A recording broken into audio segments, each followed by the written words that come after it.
2014 मध्ये काँग्रेस, राष्ट्रवादी आणि शिवसेनेचं सरकार बनवण्यासाठी प्रस्ताव आला होता। माजी मुख्यमंत्री पृथ्वीराज चव्हाण यांनी गौप्यस्फोट केलाय। 2014 मध्ये तो प्रस्ताव मी नाकारला होता असंही ते म्हणतात। 2019 मध्ये प्रस्ताव आला होता, तो मात्र मी मान्य केला असं ते म्हणाले।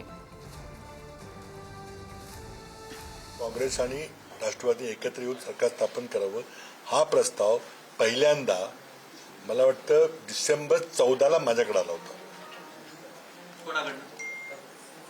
मित्र पक्षाकडून की आपण तिघं मिळून सरकार करूया।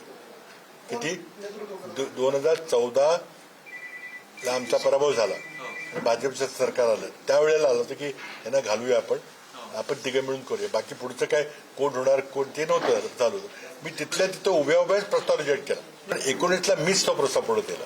का नेला? देवेंद्र फडणवीस मुख्यमंत्री झाले, ज्या प्रकारे त्यांनी 5 वर्ष राज्य केले, ज्या प्रकारे त्यांनी जवळजवळ 175 काँग्रेस राष्ट्रवादी नेते फोडले, साखर कारखान्याचे नेते फोडले, ईडीची भीती, सीबीआयची भीती, मग मी विचार केला की हे जर थांबलं नाही 19 ला पुन्हा जर देवेंद्र मुख्यमंत्री झाले तर आपलं काही खरं राहणार नाही, कारण शेवटी पैशापुढं काही चालत नाही आपण बघतो आता रोज। आणि म्हणून आम्ही तो प्रस्ताव दिल्लीला तिथं त्यांनी रिजेक्ट केला, बिलकुल चालणार नाही।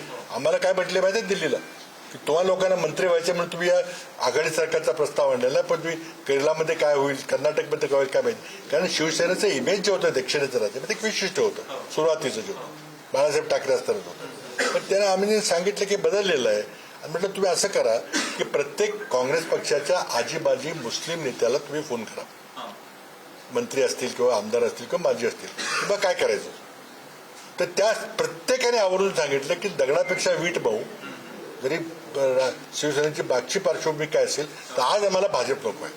आणि शेवटी त्यांनी असं सांगितलं की जर 2019 ला भाजप सरकार तर तुम्ही काँग्रेसला जबाबदार धरू, तुम्हाला संधी होती पर्याय करायला तुम्ही केला नाही, म्हणून ते